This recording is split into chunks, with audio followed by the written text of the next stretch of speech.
په افغانستان کې داعش څوک دي، څرنګه راپيدا سول، څوک یې تر شا دي، امکانات له کومه کوي، اهداف یې څه دي.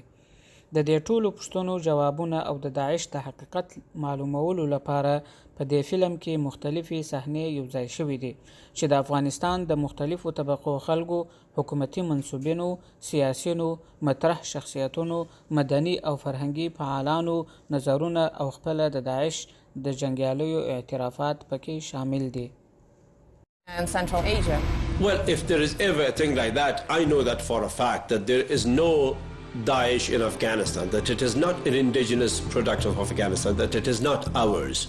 So if they ever rise in numbers or in weaponry or in military structures, that will mean for us a strong foreign hand backing them and behind them. That's all I can say.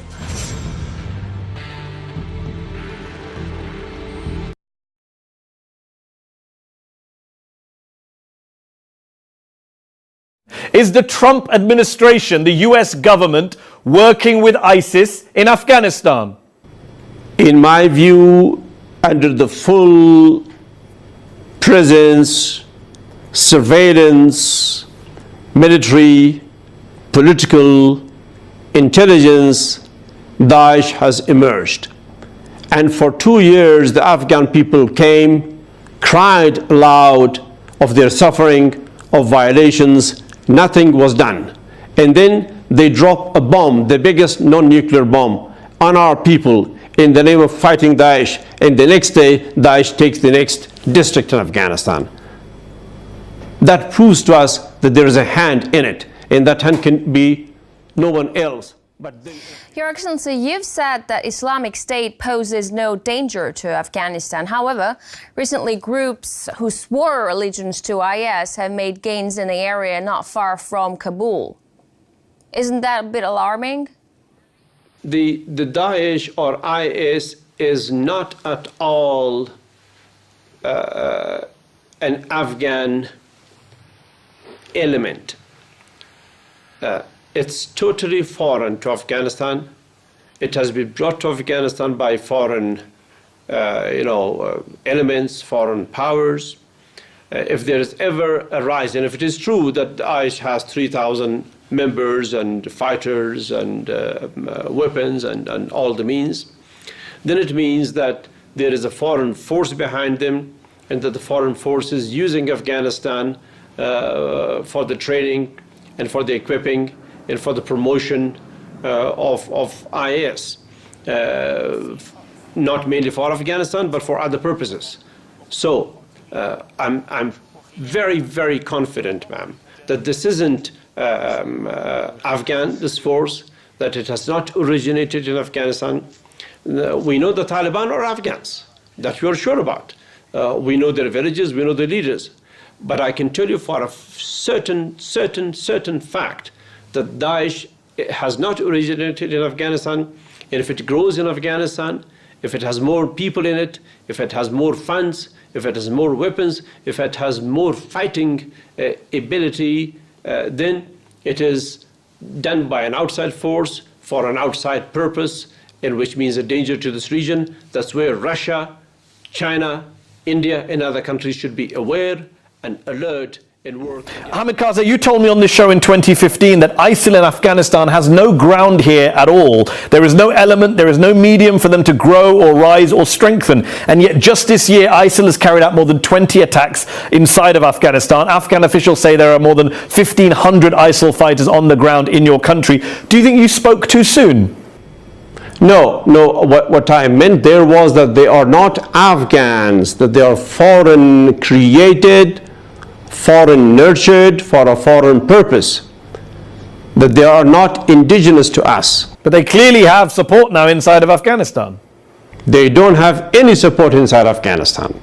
They're clearly funded by abroad and for a purpose related to abroad. You mentioned abroad. You've accused the United States of being behind ISIL. You have said, quote, I do not differentiate at all between Daesh and America. You've said ISIL is, quote, a US tool, and that unmarked military helicopters are supplying ISIL in Afghanistan. Do you have even a shred of evidence for what are pretty controversial and inflammatory claims? the evidence is, sir, in the fact that they are there, in spite of the US presence in Afghanistan to fight extremism. ISIS emerged under their watch, but when Afghanistan is completely under their air surveillance. But that's evidence of US failure in prosecuting the war on terror. Without that's not detection. Evidence of US complicity. You're claiming complicity. You're saying US and ISIS are working together, which is a big claim. We have more than that. Look, we have suffered so much in this game that never a moral being will be able to deny that extremism is a tool in the hands now, of the for the past 3-4 years, you have Daesh or the ISIS, the Islamic State, having emerged in Afghanistan. Who did this under the watch of US intelligence and military, and how come? We have the right to ask this question, and the US government must answer us. The answer is with them. It isn't with us. You have suspicions that Afghan bases were used? I have more than suspicions. US bases in Afghanistan? I have more than suspicions. I have more than suspicions. I have seen the Afghan people come to me and tell me how they are supplied with helicopters, how unmarked, non-military color helicopters supply these people, not only in one part of the country, but in many parts of Afghanistan. And this is a daily occurrence. And this is a daily reporting that we get from our people, from our villages. So you said to them, it seems to me you are deliberately trying to destroy my country and destroy my people for your own ends. What ends do you believe they were? You say they wanted chaos there, but why would they want to foment chaos? As I mentioned, probably part of their global agenda. But where did that fit into a global agenda? Well, that I can't answer. That the Americans may be able to answer if they ever want to answer. That is what I felt, that Afghanistan and its people, the land, the people were used in a bigger agenda. And when many years on, 4 years ago, we saw the arrival of the Islamic State in Afghanistan, Daesh, as it is also called, then that confirmed in a very serious way my own doubts about their strategy and the purposes. Why would the American presence, which was supposed to kill and remove and extremism and free us all from extremism and terrorism, why did extremism, including Daesh, some increased under the US presence in Afghanistan, during the US presence in Afghanistan, some were created in Afghanistan, in the US presence, during the US presence. Daesh was created there. When it arrived, it brutally went into villages, killed people, hurt our identity, tried to destroy our identity, drove people away from their homes. They committed unbelievable atrocity against the Afghan people. The US was there. Daesh emerged first in Nangarhar, in Shinwar district of Nangarhar. The United States has a huge base in Jalalabad, in the central provincial capital of Nangarhar. They kept watching it, while the Afghan people kept coming to us and complaining of how Daesh was behaving and doing things. So they knew, but they did nothing? They not only knew, they watched. At what point does watching become supporting? And from the very beginning, when you are there with the intention to fight it. But then a deadly terroristic organization like that emerges, and you watch it and do nothing. In addition to that, more than that, people reported that helicopters were coming and dropping supplies and to Daesh, to those groups emerging there. Yes, so it's the Afghan people that saw all that activity, neglect and support both. So Americans dropped supplies to Daesh? They didn't say the Americans supplied to Daesh. They said helicopters came. Now, who do you think? Now that's the question. Those helicopters. That's the question. Our airspace is in American hands. They have the radar, they have the airplanes, they have the entire airspace. We don't own our airspace. The Americans own the airspace. So if helicopters were coming, I'm sure the American radar saw whose helicopters from where they came. And if they allowed those, if they were non-NATO, non-American helicopters, it belonged to someone. How come the US allowed it? And if they didn't stop it, that means they allowed it and they supported it. So they cannot tell the Afghan people that they didn't know. The airspace is in their hands, the communication is in their hands, the area is under their complete, absolute surveillance. There is no way that they can excuse themselves or offer excuses in this regard. No. They bombed and killed more than 90 Daesh fighters in Nangarhar very recently. Doesn't that show sincerity? That does not. That shows the opposite. They came to test their bomb. Why would they use on a cave that had no people in it?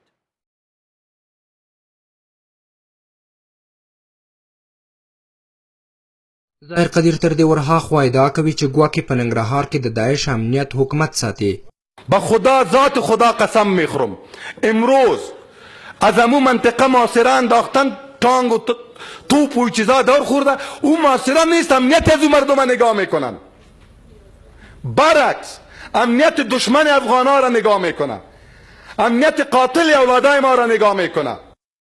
قدیر زیاتوي د داعش او افغان ځواکونو ترمنځ کیلومترونه واټن موجود دی او افغان ځواکونو ګواکې تر اوسه د دغه ډلې د ځپلو لپاره عملي ګام نه دی اخیستی. هغه وایي د داعش وژونکي معلوم دی.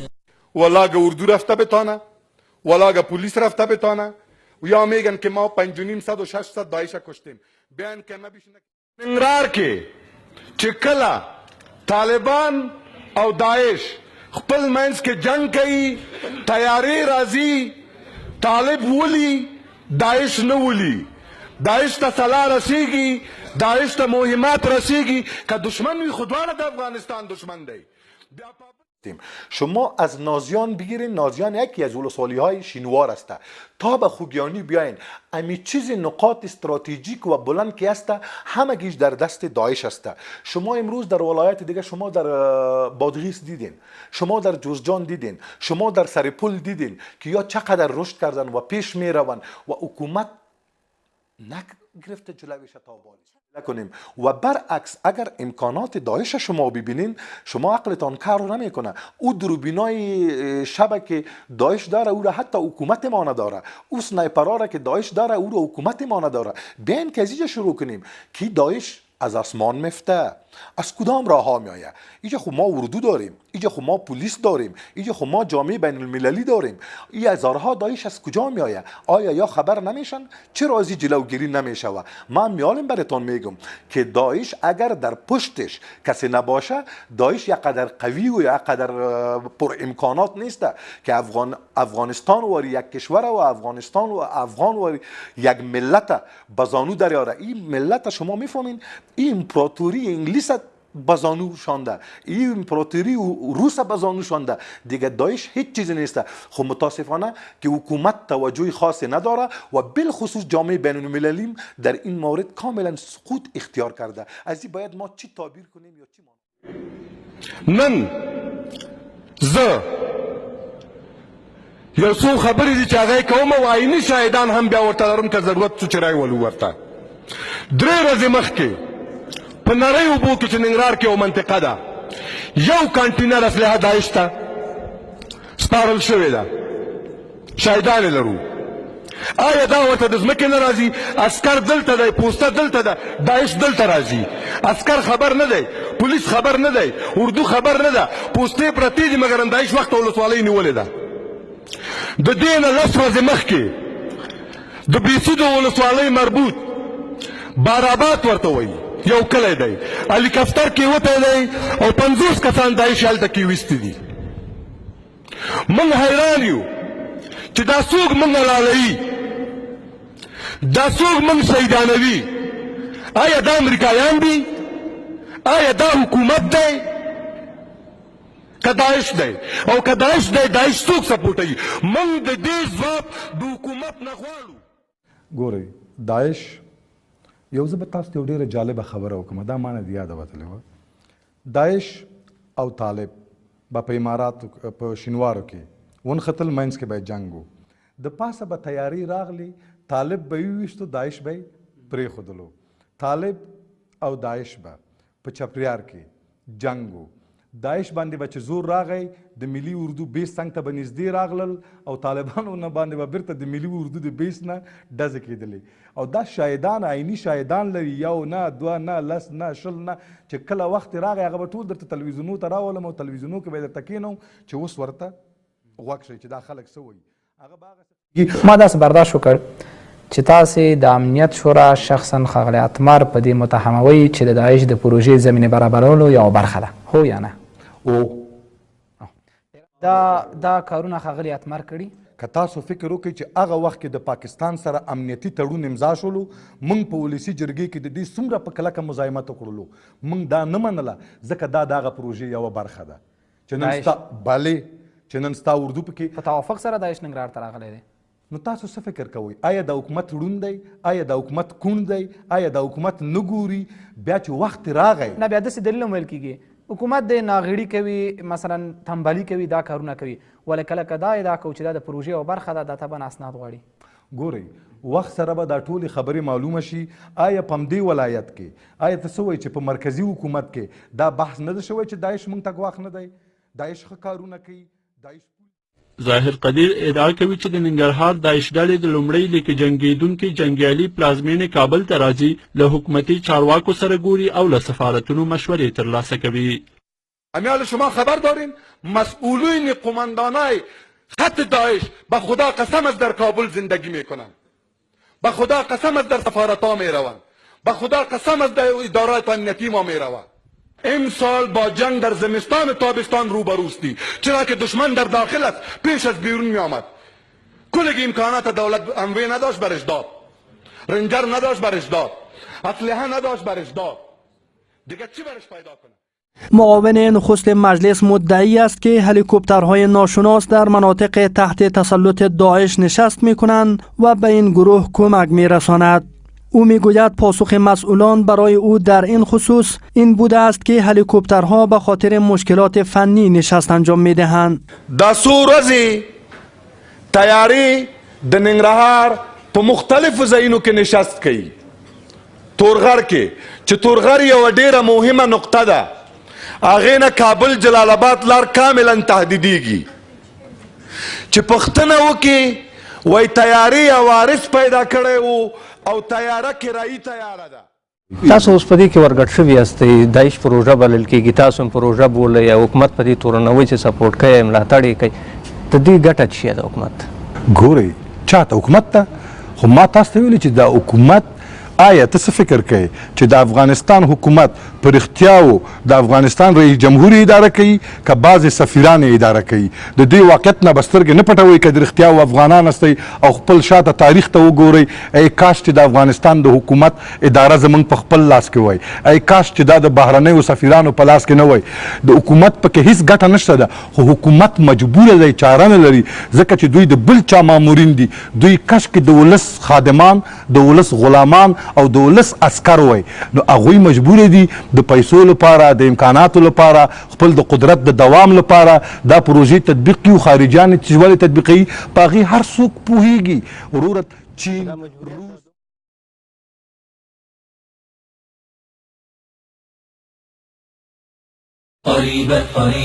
په افغانستان کې د داعش چټک پرمختګ او په ننګرهار کې د راډیو فعالیت خلکو ته اندېښنې او شکونه پیدا کړي پر دغه ډلې تل تور دا وي چې ګنې په افغانستان کې داعش جنګیالي د بهرنیو هیوادونو پروژه ده چې له دې لارې غواړي په افغانستان کې خپلو ناوړه موخو ته ورسیږي دلته بیا د ولسي جرګې یو شمېر استازیان ادعا کوي چې په ننګرهار کې داعش راډیو د امریکایي نظامي هډې څخه خپرېږي امی آوازه امی رادیوی داعشتان از بیز امریکایی اگر نبود مرا به دار بزنی چرا وقتی که صدا رو بالا میکنه خود حکومت هم قبول میکنه 90 نفر اردوی بیچاره شهید شد در گریش سنگین خود ابی وزارت دفاع اعلان نکرد که ما 90 نفر شهید داریم چرا خیر اینو بگیم تبلیغ به نفع دشمن است موضوع داعش از ساده نگیرین امی رادیو یک ساخته شده در میدان خود ننگرهار در میدان هواییش است از طرف خود امریکایی‌ها ساخته شده اینا میخواین که افغانستان هم میدان جنگ جوړ کنن د ولسي جرګې لومړی مرستیال ظاهر قدیر چې په ظاهر کې د داعشیانو تر ټولو لوی دښمن بلل کېږي هغه هم ادعا کړې چې ګنې په ننګرهار کې پوځي الوتکې داعش جنګیالیو ته وسلې او نور مهمات ښکته کوي او حکومتي ملاتړ کوي. ولسوالی چین در اسنای درگیری از طرف قطعات قولی اردوی 201 سیلاب کشته شده بودند. کارتهایی که از طرف دولت افغانستان برایشان توزیع گردیده در جیبهایشان موجود بود. این سند نیست، از این دیگه سند بالا میخواین. داعش هم د امریکا پروژه ده؟ بالکل د شک او د شبهه وتلې. ولې امریکا د داعش تیل رانیسي؟ ولې بندیز نه باندې امریکا ګوره امریکا د ایران باندې د تیلو بندیز لګوي، پر داعش ولې نه لګوي ډاکټر صاحب؟ دغه پیسې داعش ته کومې خلاصه کوي؟ دا ښکاره خبره ده بختیار صاحب، دا که اوس هر څه موږ پر خپلو سترګو په خپله لاس نیسو، د داعش پروژه مستقیما د امریکا ده. دغونې په خلاص مټ پیسې چې اوس داعش دا اگر چې دغه دلته په افغانستان کې د داعش دعوه کوي، دا هغه عرب نه دي د سوریې یا د عراق یا د بل ځای، دا د چچن خلک دي، د ازبکستان، ترکمنستان، تاجکستان او همچنان یو تعداد پنجابیان ورسره دي. دا 14 کاله په وزیرستان کې وروزل او اوس یې دلته راوستل. دا بستره واردي دي، دا هلته اوس پر داعش باندې فشار راوړي. په سوریه کې، په یمن کې، په عراق کې هغه به دلته راشي، دیو به تیار بسترسازي ورته کړي، زمینه سازي به سوي، هغه چې هم دلته راولو سلای به ورکول کېږي، بیا به دوی جنګېږي او تحمیلي جنګ دی او هېڅ امکان نه لري چې امریکا په داعش اوس نوم به د داعش امریکا به خپل هم کومک سر کوي. امریکا غواړي دا خبره په دې کې دا که هر څوک وایي داعش پروژه پاکستاني نه ده، نه د پاکستان په واسطه دونې پوره ده. تاسو که د داعش د مشر هلته د هغه حبیب الرحمن خبرې اورئ، هغه وایي چې ما د ملي امنیت رئیس ته ټلیفون وکړ. زما سره دا پوښتنه ده چې د داعش مشر د ملي امنیت ټلیفون نمبر څنګه په ټلیفون کې ساتي؟ یعنې څنګه یې پیدا کړ؟ څه ډول اړیکې؟ په دې برخه کې باید تحقیقات وشي. زه دا وایم چې حکومت په دې اړه باید وضاحت ورکړي او خلک هم باید وضاحت وغواړي چې داعش دلته څه لوبه روانه کړې، له حکومت سره یې معامله څه ده، د امریکایانو سره یې رابطه اړیکه څه ده. دا اندېښنې جدي دي چې په هلیکوپټرو کې انتقالېږي. د حکومت هلیکوپټرو بحث وروستیو کې رامنځته شو، مګر د امریکایي هلیکوپټرو بحث خو له پخوا نه کېږي. په ننګرهار کې هلته وحشت دی. پرون ما له ننګرهاریانو سره خبرې د داعش د له منځه وړلو لپاره کومه سیاسي اراده نشته. ولې سیاسي اراده نشته؟ زه دغه د جوزجان د پیښې مثال ورکوم. په درزاب او قشتېپه کې طالبانو په 24 ورځو کې داعش د بیخه ویست. 2 کاله حکومت پرې وهل، وایي هوایي بریدونه کوو، عملیات کوو، مګر داعش نه ورکېده. خو طالبان نه هوایي ځواک درلود، نه دومره پیاوړي دي لکه د افغانستان پوځ، نه د امریکانو په شان بهرني قوتونه ورسره، مګر طالبانو اراده درلوده چې داعش ختم کړي. حکومت بیا وایي چې د دوی د هوایي بریدونو او د کمانډو له بریدونو وروسته داعشیان دې ته نو دا خو د ویډیوګانې شته په دې اړه چې هغوی محاصره شول، ووژل شول، 150 شاوخوا کسان طالبانو ژوندي نیولي، نور چې پاتې وو هغه حکومتي الوتکو خوندي ځایونو ته انتقال کړي دي. او بیا دا خبره نشر کړه چې ګواکې دا بیا خو نو هماغه خبره په ځای ده چې گویا داعش خپله د حکومت یوه پروژه ده او نه غواړي چې ویې ځبي. واقعیت همدا دی، بلکل زه تاییدوم. تقریبا ماسپښین ټیم و، د تفریح ټیم و، نو چې په دې تور غږ په دې هغه کې سپینه تیاره راغله، کېناسته څه کسان لکه زما خیال د یو پې پاس هغه کې د هغه ښکته شو، هغه چې هغه شو بله کېناسته. دلته لوبې کولې، سپینه تیاره راغله، هلته په غرې ښکته کړه کسان، تورې جامې وې د عیشانو او موږ دلته لوبې کولې، موږ په خپلو سترګو ولیدل. د ننګرهار والي د چورلکې ناسته نه ردوي، خو وایي پلټنې پیل کړي تر څو معلومه کړي چې چورلکې د څه لپاره ناسته کړي، خو اوس دا نه مني چې ګویا له چورلکې د داعش وسلوال ښکته شوي وي. چورلکې د خلکو وینا دا ده چې چورلکې ناسته کړې. ما د خپل په ننګرهار کې کوم هوایي ځواک قومندان دی پرون مې هغه هم راغوښتی او د هغه هم وینا دا ده چې ځینې چورلکې چې د زمونږ د ائتلاف قوت ائتلافي قواو کوم تدارکات چې کوي او یا دیو ته ترانسپورتي چورلکې دي، هغه دي، هغه کې سپین هم شته دی، هغه کې نور رنګونو کې هم شته دی. ولې دا چې بیړنۍ ناسته شوې، ممکنه یو مشکل ورته پېښ شوی، ممکنه یو تشویش ورته پیدا شوی او بیړنۍ ناسته شوې او بېرته چورلکه تلي. د ننګرهار ولایتي شورا مشر احمد علي حضرت بیا وایي د چورلکې ناستې ولسونو ته ډول ډول شکونه پیدا کړي دي او له مرکزي حکومته د یاد موضوع د څېړنې په موخه د باصلاحیته پلاوي د راستولو غوښتنه کوي. کلي سپین ږیري مشرانو ما سره تماس ونیو، همدغه د هلیکوپټرو خبره یې ما سره هم شریکه کړله چې دوه سپین یې چورلکې راغلي دي او اجرت په کلي کې کته شوي دي او په تورو جامو کې خلک یې همالته کته کړي دي. خو اوسه پورې لا ولایت مقام دغه برخه کې خاموشه دی، څه یې نه دي ویلي او د مرکزي دولت نه مې دا غوښتنه ده چې یو باصلاحیته هیئت ننګرهار ولایت ته ولیږي تر څو دغه موضوع د ولسونو ته روښانه شي.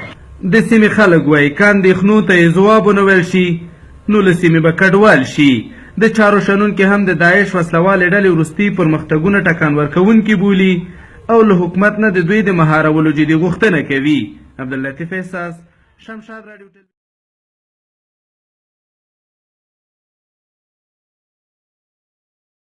فضل هادی مسلمیار رئیس مجلس سنای افغانستان نیز با داعش ارتباط داشته و از این گروه حمایت مالی و نظامی میکند. محترم وروره د مسلمیار او د داعش ترمنځ تعلقات دا حقیقت دی؟ او دا حقیقت دی چې زه ورځې د سباګل ورور سره نه تا ویلي چې دا د داعش سره کومکونه کوي. څه شي کومک ورسره کوي؟ د وسلې پیسو مهماتو ورسره کوي. که چې زه ورسره لاړم د زیارتګل سره. زیارتګل څوک دی وروره؟ دا د سباګل ورور دی. سباګل هغه چې د داعشي قومندان ډاکټر محمد باندې شهرت لري. نو هغلته چې کله ورسېدو په هغه ځای کې د دفتر ته ورغلو په چاربات کې دفتر و هغه ځای نه سره معاملات یو څه پس مخکې چې دغه سره دی. چې تاسو هلته ملاقات د چا سره وشو؟ مسلمیار سره. مسلمیار. خو د مسلمیار تا سره بل څوک و؟ ما سره د ډاکټر ورور و. ډاکټر ورور. د ډاکټر ورور زیارتګل تا سره و. هغه څه ته ورغلې د مسلمیار دفتر ته؟ د څه شي لپاره ورغلې؟ دې د خاطره ورغلو چې هغه موږ سره مهمات دغه وکړي، کومک وکړي او مرسته راسره وکړي. د هغه څه سامان وغیره برابر کړو او مرسته یې وکړله. یو کس راسره کې هغه ما راوړله. جنگجوی داعش میگوید که رئیس سنای افغانستان با او و چند تن از اعضای داعش در دفتر کارش در شهر جلال آباد دیدار کرده است.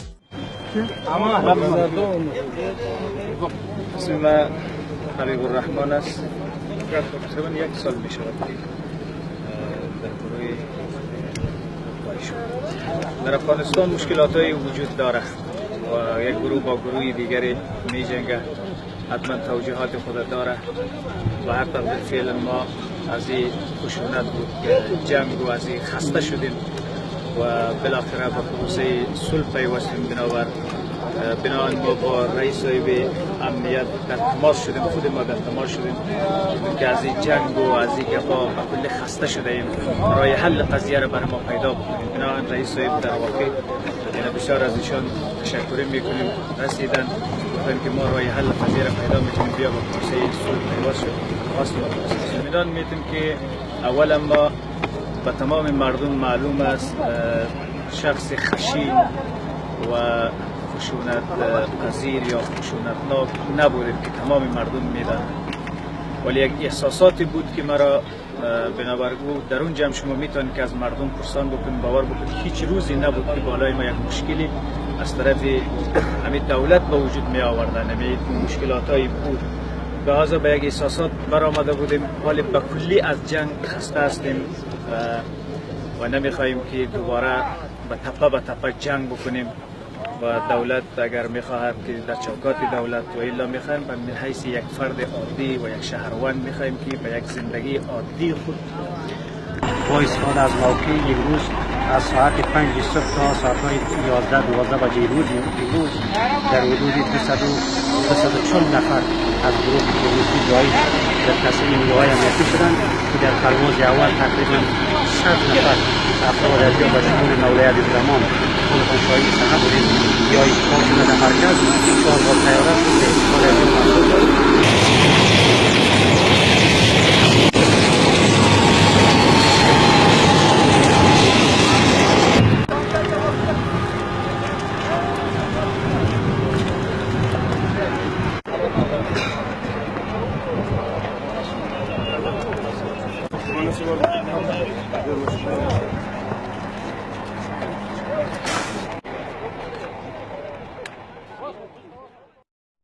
بزدایش ته داسې راغلو چې موږ غرو کې وو. به داعش به خاطر رفتم که ما در کوه بودیم. نه کار نه غریبی بود. مشکلات بود. فقط این تفنگ را داشتیم. آنان پیسه میدادند. مصارف ما را میپرداختند. مجبور شدیم با آنان بپیوندیم.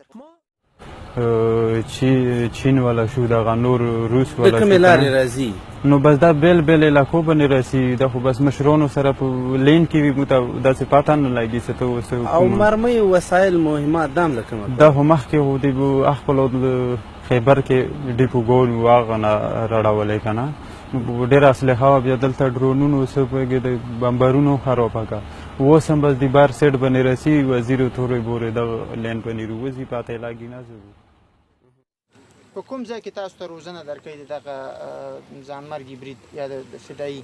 موږ ته همدلته افغانستان کې راکوي. داخلي یاست خارجي ها؟ بهرنیان دي. We must meet the ISIL commander, Mawlavi Ahmed. اوس دلته اسلامي حکومت دی الحمدلله او دلته حدودات نافذ دي.